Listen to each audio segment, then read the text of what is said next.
Tolong wartawan duduk dulu, itu anak-anak saya mau lihat saya.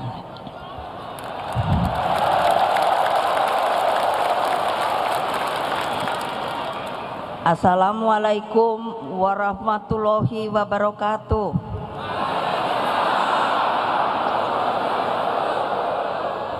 Salam sejahtera untuk kita semua. Om Swastiastu. Namo Buddhaya. Salam kebajikan, Rahayu. Salam Pancasila.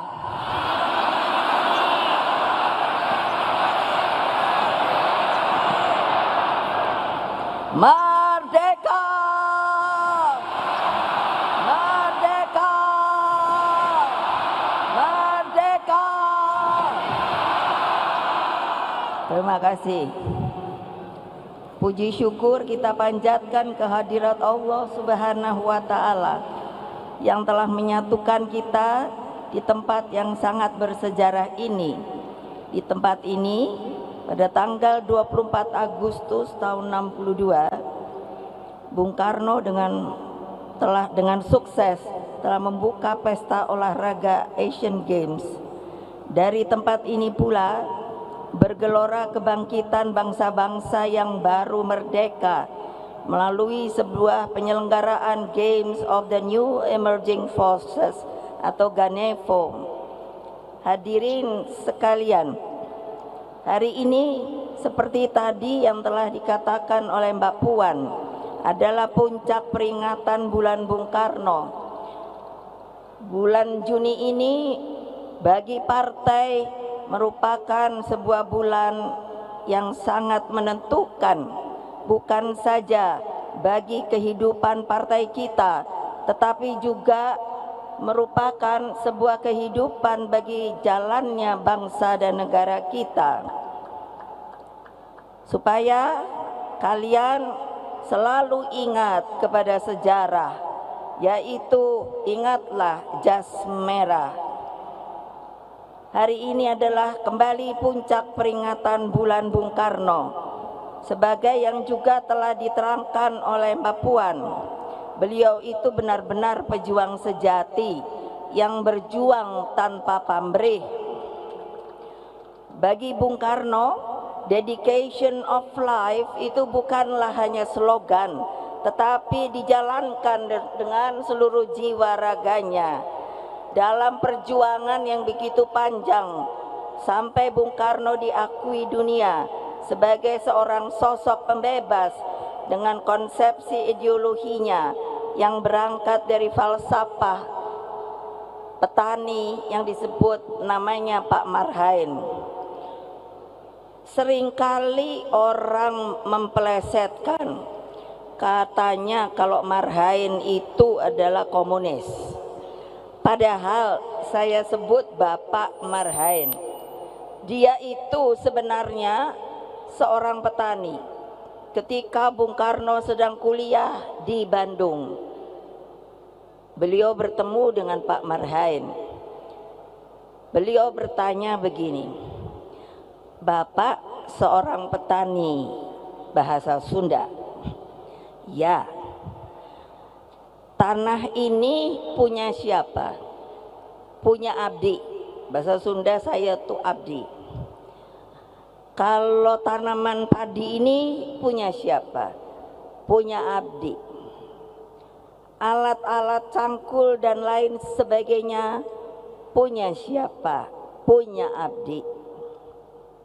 Kalau sudah dipanen, dijual, uangnya untuk siapa? Untuk abdi. Setelah berpikir merenung yang dinamakan kontemplasi panjang, maka Bung Karno merasa bahwa perjuangan ini harus seperti apa yang dimiliki oleh Pak Marhain. Dia merasa bahagia karena semuanya sudah punya. Tetapi yang tidak dipunyai oleh Pak Marhain itu adalah apa? Yaitu hanya yang namanya hidup sederhana dan sekedarnya saja.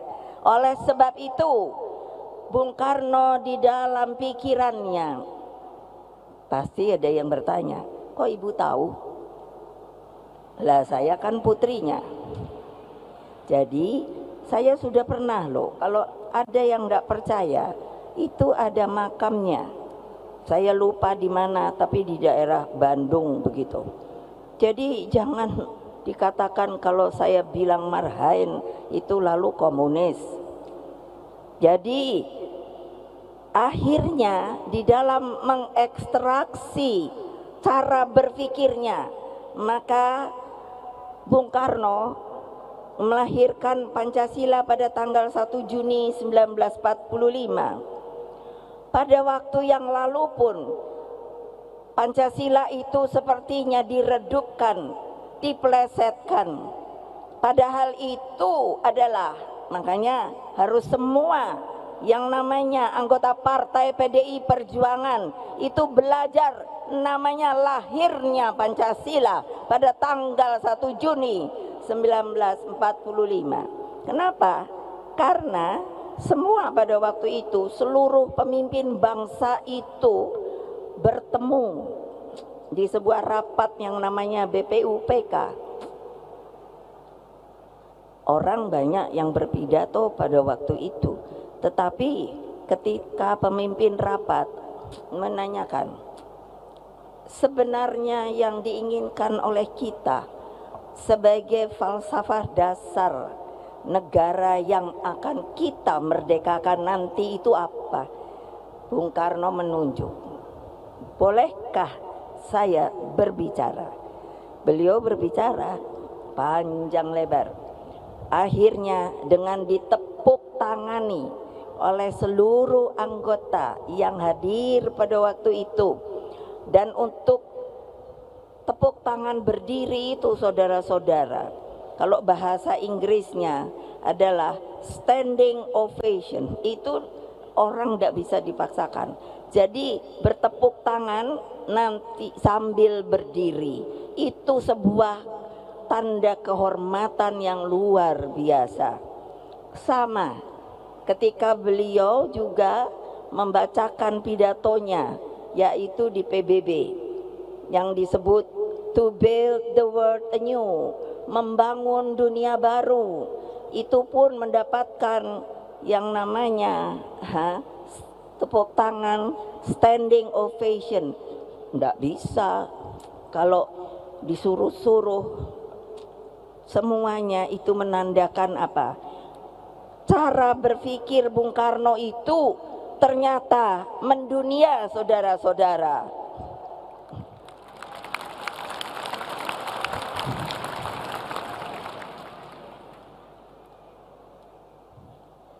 Jadi di tangan Bung Karno politik itu bergerak ke bawah. Ke bawah. Ingat, ke bawah. Ke siapa?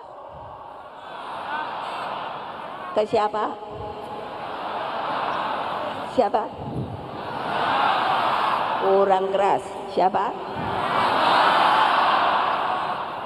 Ke yang saya sebut sekarang akar rumput. Rakyat itu akar rumput. Kenapa? Karena ini ada rumputnya ditutupi, tapi nanti kalau dibuka dia cepat bertumbuh kembali. Jadi rakyat itu, akar rumput itu tidak pernah bisa dipunahkan, saudara-saudara. Ingat itu. Nah, makanya ketika tanggal 17 Agustus 45 itu saya tanya bapak saya, waktu itu sebetulnya takut apa tidak? Toh masih dijajah dengan Jepang. Dan waktu itu Belanda dibantu sekutu masih juga ada. Ya takut. Nah terus kok bapak berani? Karena saya yakin, hakul yakin bahwa setelah bunyi proklamasi ini saya dengungkan, maka yang namanya Indonesia akan menjadi sebuah negara merdeka, berdaulat dan bebas aktif, saudara-saudara. Jangan lupa loh, jangan lupa loh. Nanti yang rugi kalian sendiri kalau ada yang mau merubah-rubah ini. Saudara-saudara sekalian, di tangan Bung Karno politik ini bergerak seperti tadi yang saya katakan, keberpihakan itu selalu harus ada kepada akar rumput. Karena apa kata Bung Karno? Di dalam gubuknya rakyat miskin itulah energi perjuangan kepartean berasal, dan Tuhan bersemayam di gubuknya rakyat miskin. Nah, jadi kalau kalian luar biasa loh bisa datang ke sini. Coba kalau mereka mungkin mendengar, aduh kok saya ndak bisa ke sana ya, kok nggak bisa melihat Ibu Mega ya. Coba kasihan apa ndak ya. Watak politik seperti inilah yang dipahami oleh PDI Perjuangan, sehingga melalui Rakernas ketiga pada tanggal 6 Juni yang lalu, PDI Perjuangan mengangkat kembali perintah konstitusi. Ingat, perintah konstitusi. Ingat, perintah konstitusi bahwa fakir miskin dan anak-anak terlantar dipelihara negara. Itu nanti yang akan jadi pegangan kita untuk supaya kita bisa menang kembali. Kalian siap apa tidak?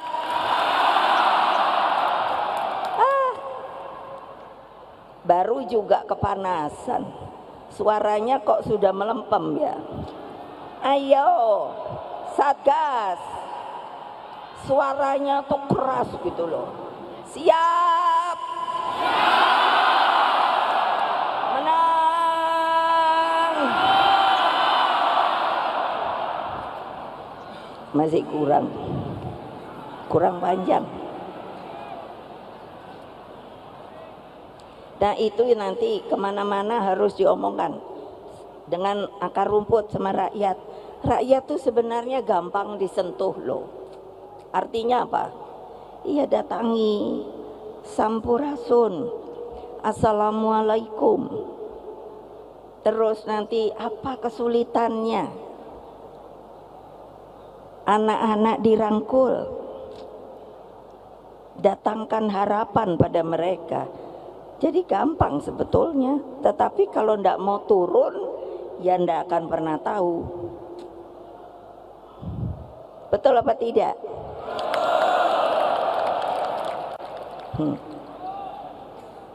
Nah, ini karena tadi sebetulnya, tapi tadi saya pikir sudah disebut oleh Mbak Puan. Semua yang hadir, yang terhormat di sini, termasuk Pak Jokowi, lalu sudah dikenalkan Pak siapa ya? Yang calon kita namanya siapa? Siapa? Pranowo Ganjar. Ya. Namanya Pranowo Ganjar.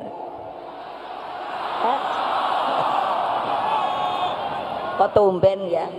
Nggak salah. Biasanya suka kebalik-balik. Nah, tapi saya akan juga memanggil. Nanti kalau ibu panggil, mulainya anak ranting. Lalu berdiri. Lalu bilangnya siap, menang gitu. Mau apa enggak? Yang di luar juga kalau itu boleh juga ikut teriak. Nah, anak ranting partai.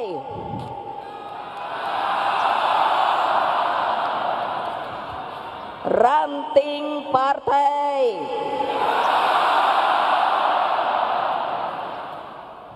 PAC partai. DPC partai. Partai, DPP Partai,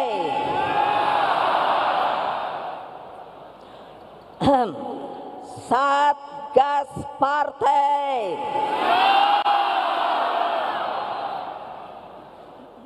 untunglah suaranya masih kencang.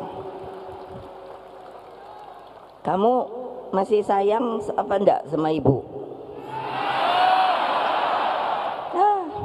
Lemes.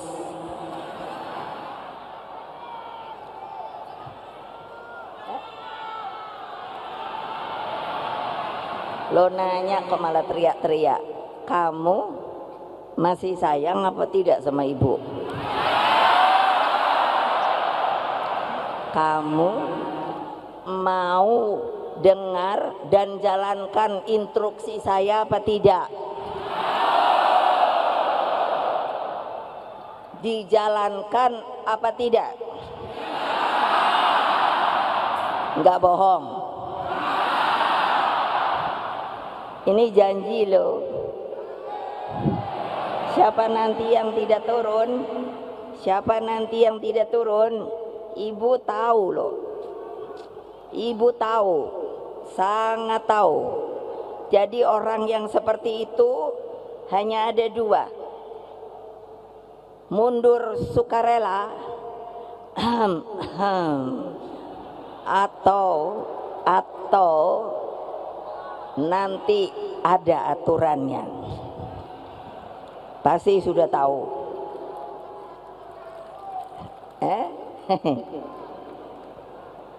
Nah, untuk itulah dengan demikian kita membagi berkah kepada mereka sebagai bentuk gotong royong bangsa.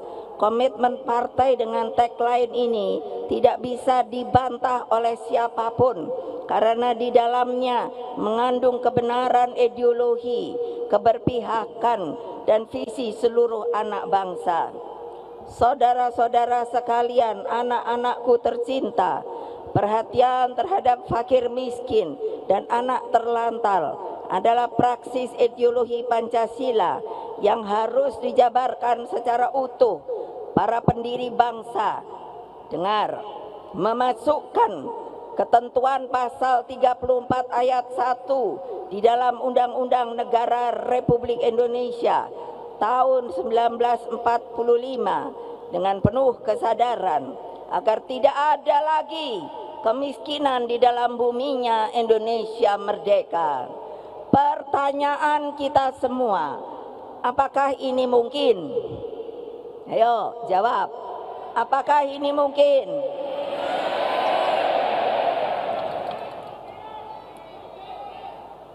Jawabnya kenapa? Ibu nih tahu ya, kalau orang bilangnya mungkin bu, begitu, itu berarti pasti. Tapi kalau mungkin bu, masih ragu-ragu. Pertanyaan saya, Mas, mungkinkah apa tidak? Nah, janji loh, kalian sendiri bilang mungkin. Saya tegaskan, sangat mungkin. Karena apa?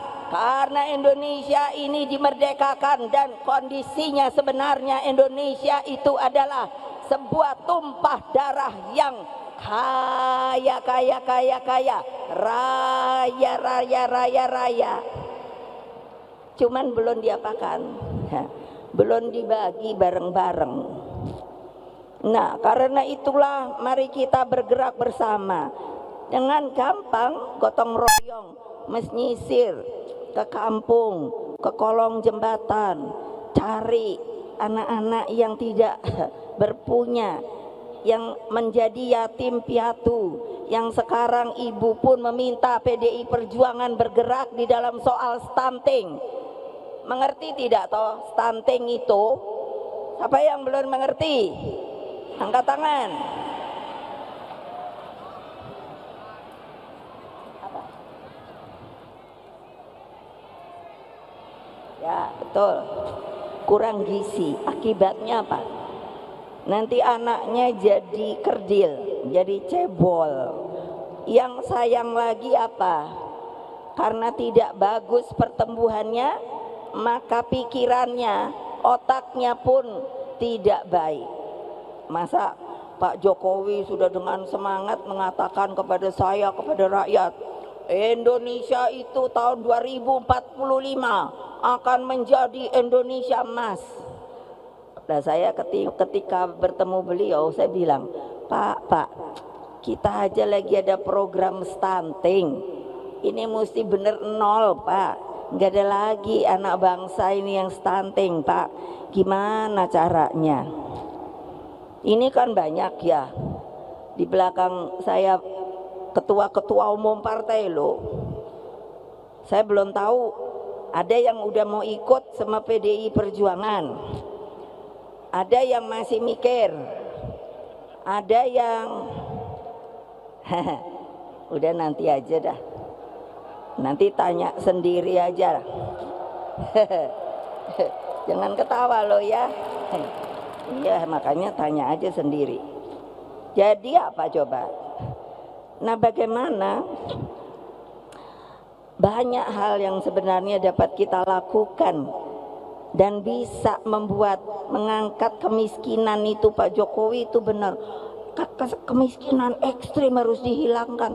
Ya, saya juga nanya, Pak, gimana kalau rakyat kita tidak bergerak semua, pemimpinnya juga semua? Kemiskinan itu harus bisa ditingkatkan. Tidak ada lagi korupsi di Indonesia ini. Ya boleh dong saya ngomong. Betul apa tidak?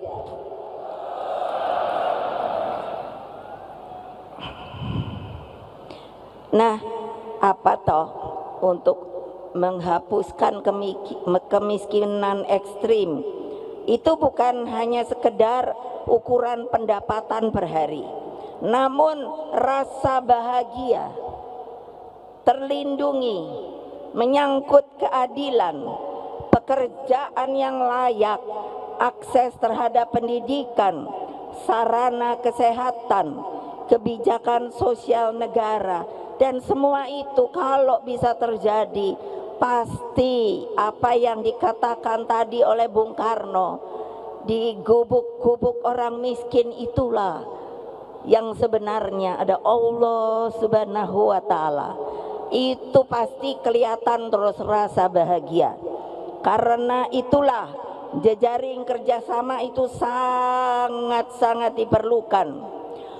Presiden Jokowi, Wakil Presiden Ma'ruf, dan hadirin sekalian, sungguh menjadi kado istimewa bagi bangsa Indonesia dalam menjelang peringatan Bulan Bung Karno ini. UNESCO telah menetapkan 3 arsip pidato Presiden pertama, Dr. Insinyur Soekarno, sebagai Memory of the World, yaitu menjadi milik dunia bersama. Memory of the World, jadi boleh digunakan oleh siapapun di dunia ini, yaitu pidato di depan Konferensi Asia Afrika Bandung pada tahun 1955, lalu pidato to build the world anew di hadapan sidang umum PBB tahun 1960, dan pidato pada KTT non-blok pertama di Beograd tahun 1961. Apa toh? Pidato Bung Karno diakui dunia ini apa? Jadi artinya kita diberi pengakuan bahwa Indonesia semakin terpanggil pada misi global yang begitu penting, yakni menwujudkan tata dunia baru yang bebas dari penjajahan dan terus berjuang untuk perdamaian dunia secara abadi. Misi tersebut telah dijalankan oleh Presiden Jokowi. Penetapan Indonesia sebagai poros maritim dunia, peringatan Konferensi Asia Afrika 60 di Bandung tahun 2015, dan keberhasilan penyelenggaraan G20 serta posisi Indonesia saat ini sebagai ketua ASEAN merupakan bukti otentik kepemimpinan Indonesia. Dalam upaya ini terbukti apa? Bahwa pemikiran geopolitik Bung Karno itu sampai hari ini tetap relevan. Saya percaya dengan spirit Dasar-Sila Bandung dan solidaritas bangsa-bangsa melalui gerakan non-blok mampu menghadirkan kepemimpinan Indonesia bagi dunia. Dasar-Sila Bandung itu jangan lupa loh, itu ditandatangani 29 negara loh. Jadi bukan kita sendiri. Kepemimpinan Indonesia bagi dunia dapat dijalankan sekiranya kita secepatnya menyelesaikan berbagai persoalan dalam negeri kita dengan semangat gotong royong. Dalam upaya ini, kesinambungan kepemimpinan nasional sangatlah penting. Atas dasar hal tersebut, maka pada tanggal 21 April 2023, saya tidak ngomong sama siapa-siapa, hanya saya ceder. Bertepatan dengan hari lahir Ibu Kartini, saya telah menetapkan Saudara Ganjar Pranowo sebagai calon presiden dari PDI Perjuangan.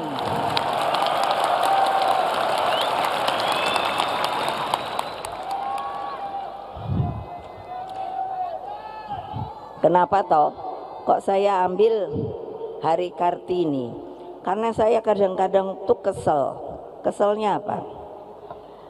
Lah, kalau lihat sejarah, makanya belajar sejarah. Peran perempuan itu, walah sebetulnya sebelum merdeka loh. Mereka itu supaya kalian mengerti siapa toh pahlawan-pahlawan perempuan kita sebelum kemerdekaan.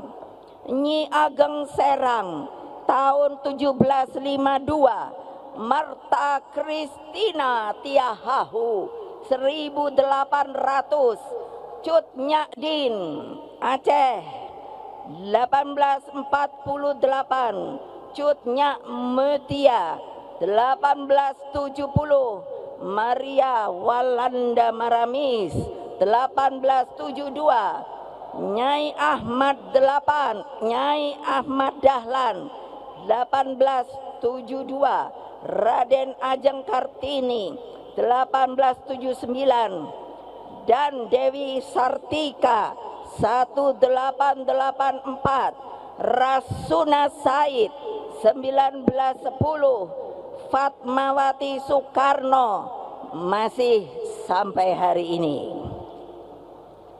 Tahu nggak Fatmawati Soekarno itu siapa ya?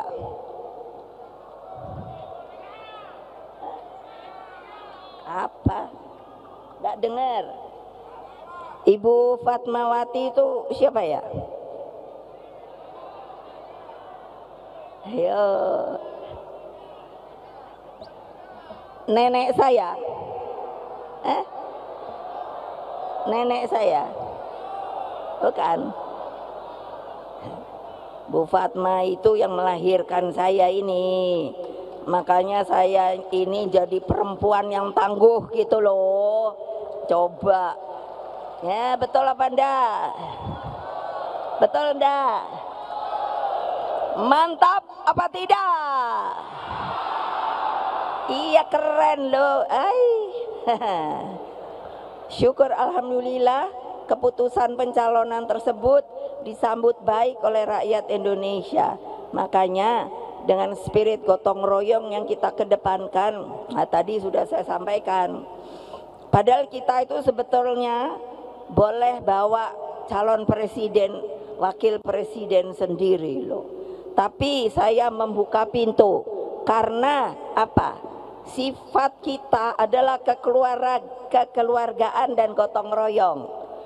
Jadi tadi saya katakan di belakang saya ini ada beberapa partai yang sudah pasti. Itu ada 3 dari PPP,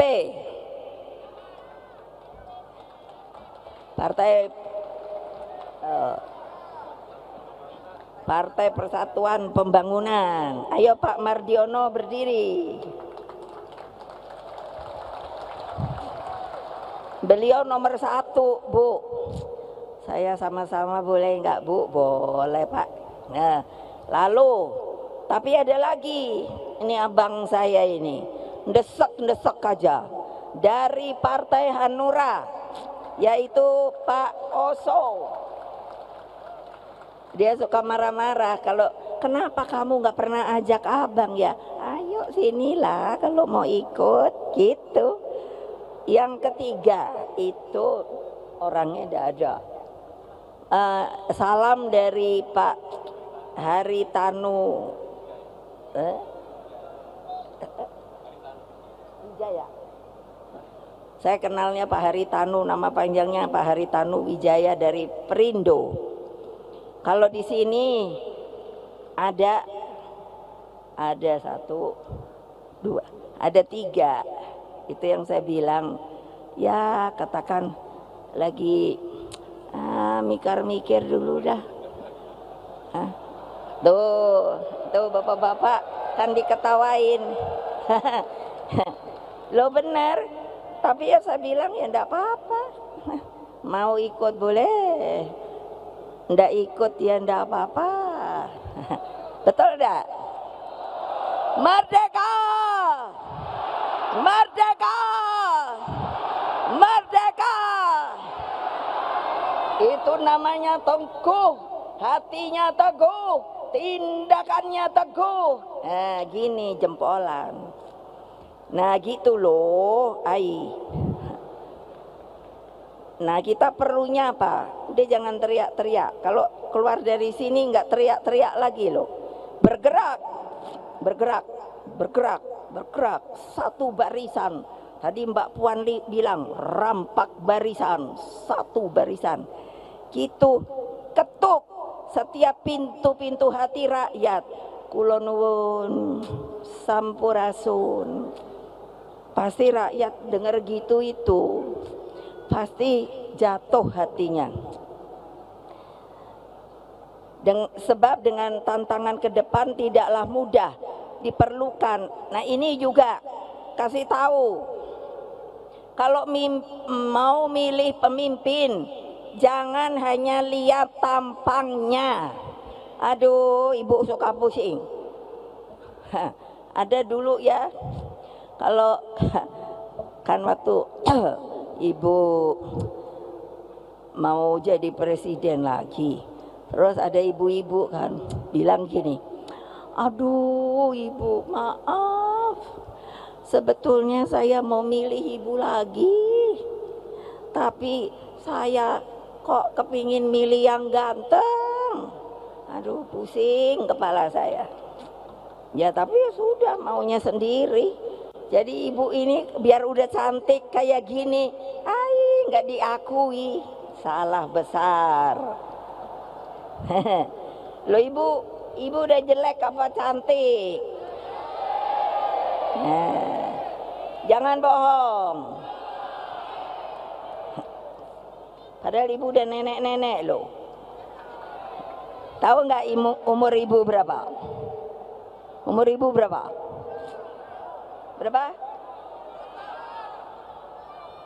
Berapa? 67. Ibu nih udah nenek. Hanya karena semangat jadi masih bisa teriak-teriak. Nah sudah, kalau kamu masih sayang ikuti saya.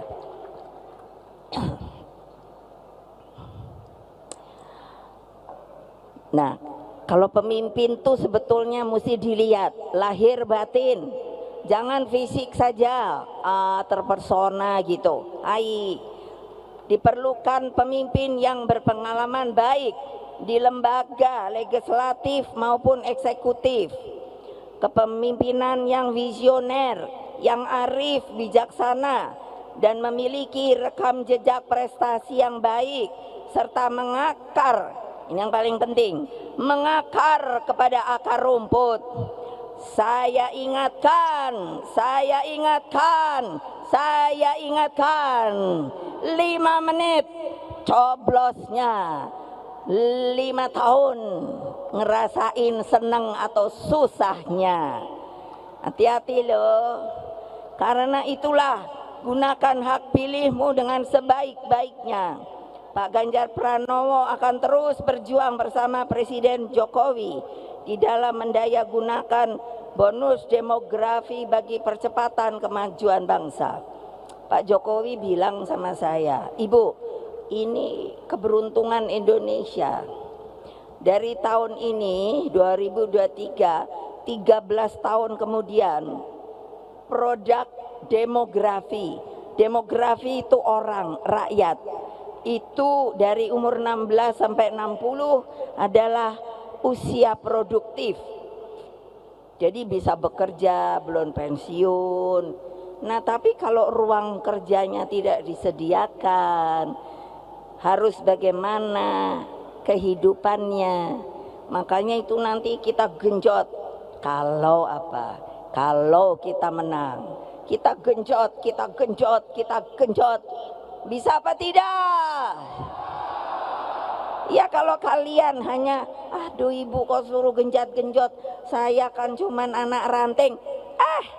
Anak ranting itu apa? Anak ranting itu adalah kalau namanya panah, maka dia adalah itu senjatanya yang duluan jerap masuk. Jadi jangan mikir kita kecil bu, anak ranting aja. Kalau tidak ada anak ranting, tidak ada ranting. Iya dong.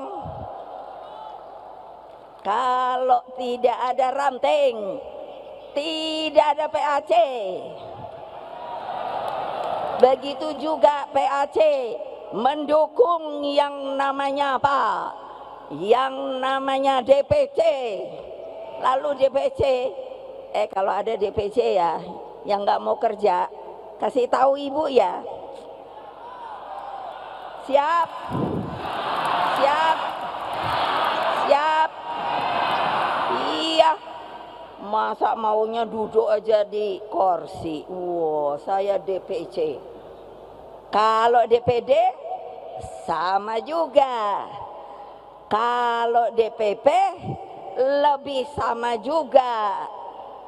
Ini di bawah ibu semuanya tuh. Kupingnya dengerin ibu, padahal hatinya udah degap, degup, degap, degup. Karena mikir gini, aku udah turun ke bawah apa belum ya? Aku udah turun ke bawah apa belum ya? Ibu sekarang udah punya loh tempat monitoring. Nah, untuk itu maka kita mesti bangun Indonesia sebagai bangsa pelopor, bangsa pejuang. Jalan kemakmuran kita wujudkan melalui sebuah revolusi mental serta penguasaan ilmu pengetahuan, teknologi, dan kedepankan riset dan inovasi. Anak-anakku sekalian dan seluruh rakyat Indonesia yang saya cintai dimanapun kalian berada, hati saya sungguh terharu bahwa PDI Perjuangan yang saya pimpin kini hadir sebagai mempunyai karakter sebagai partai pelopor. Satgas partai yang mendampingi saya. Satgas ini sekarang bagus begini. Dulu ketika menjadi benteng saya pada masa sulit saya, kini tampil penuh disiplin dan membanggakan. Satgas partai inilah yang menjadi benteng hidup saya ketika masih zaman PDI, Partai Demokrasi Indonesia. Ketika itu masa Orde Baru, susah banget. Yang namanya digontok gini, digontok gitu. Tapi ibu biar digontok gini, digontok gitu, ibu tetap nah gitu loh. Jadilah kalian semua benteng Pancasila, benteng kebenekaan Indonesia, benteng negara kesatuan Republik Indonesia, dan benteng seluruh rakyat Indonesia. Terima kasih juga saya sampaikan kepada seluruh panitia, komunitas Juang Jawa Tengah, para pengisi acara, dan secara khusus penari kecak perempuan. Ini tari kecak itu biasanya laki. Jadi ibu bilang pada Mas Guru, adik saya sendiri, dia itu seniman. Kamu bisa nggak ngajarin perempuan nari kecak? Cak cak cak cak cak cak cak cak cak cak cak cak cak cak gitu loh, nanti lihat deh, keren. Yang sudah berminggu-minggu digembleng oleh adik saya dan Badan Kebudayaan Nasional atau BKN PDI Perjuangan. Nanti pada puncak acara, dan itu jadikan sebagai sebuah kebanggaan kebudayaan kita, sebagai sebab tanpa berdiri kokoh pada identitas kebudayaan bangsa, kita akan menjadi bangsa terasing di tanah air kita sendiri, saudara-saudara. Secara khusus, nah ini kali ini pasti kalian kan mikirnya gini, kenapa bendera kita itu banteng, lalu disebut banteng moncong putih. Jadi saya ingin mengenalkan ketika kami PDI tidak boleh mengikuti pemilu. Saya heran juga loh. Waktu itu kita nggak boleh. Terus saya pikir gimana ya, saya udah punya partai. Akhirnya saya tanya kepada mereka yang berkepentingan, kalau mau ikut bagaimana ya? Ganti nama, Bu. Nah itulah supaya tahu namanya adalah menjadi PDI Perjuangan. Perjuangannya tidak boleh disingkat, PDI-nya boleh. Tapi kalau paling bagus Partai Demokrasi Indonesia Perjuangan. Lalu logonya itu disebut banteng bulat moncong putih. Jadi kalau kita gampang benar kasih tahu sama akar rumput. Apa coba? Udah cari aja gambar banteng. Itu loh mulut moncongnya lucu, putih. Nanti pasti dicari. Itu adalah waktu itu apa? Sayembarakan. Lalu yang menang siapa? Namanya Saudara Triawan Munaf. Mana dia orangnya? Ada ndak di mana ya? Mana ya? Mana ya? Oh itu ada. Beliau cerita, Bu ternyata waktu ikut ibu itu Bu, susah ya. Kenapa? Waduh kemana-mana saya diikuti Intel. Saya bilang gak apa-apa, Intel juga baik kok. Nah ini akhirnya, marilah dari Gelora Bung Karno ini kita tampilkan watak kesejatian politik yang menyatu dengan rakyat. Setelah acara ini berakhir, pulanglah ke rumah masing-masing dengan penuh semangat. Sampaikan salam saya kepada semua keluargamu, sanak saudaramu, rakyat Indonesia yang tidak bisa kemari, yang tidak pernah lelah berjuang mencapai Indonesia maju, adil, sejahtera, dan bermartabat. Terus bergerak, menangkan pemilu 2024. Majulah Indonesiaku, bangkitlah bangsaku.